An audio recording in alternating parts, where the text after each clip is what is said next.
La Guadeloupe, ainsi nommée par Christophe Colomb, qui y débarqua le 4 novembre 1493, était peuplée d'Indiens Arawaks et d'Indiens Caraïbes. Ces peuples, dont la présence remonte au 5e siècle avant notre ère, l'appelaient Carhuquera, l'île aux Bézos. La colonisation française commence en 1635 par le biais de deux capitaines, Liénard de l'Olive et Duplessis d'Aussonville.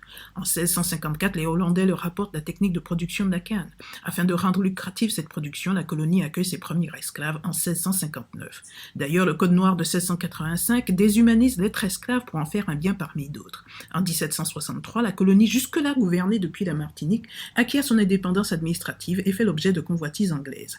La Révolution française de 1789 divise les royalistes et les colons patriotes et facilite ainsi la présence des Anglais jusqu'en 1793. Cette même année 1789, la DDHC, Déclaration des droits de l'homme et du citoyen, accorde des droits civiques aux Noirs libres, sans remettre en cause le système social existant dans la colonie. En 1794, l'île redevient une colonie française et un premier décret d'abolition de l'esclavage accorde la citoyenneté française à tous les habitants des colonies, sans distinction de couleur.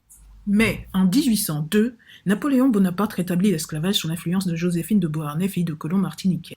En 1808, la colonie devient une possession anglaise. Finalement, la France l'acquiert en 1816 après négociation de la perte du Canada au profit de l'Angleterre.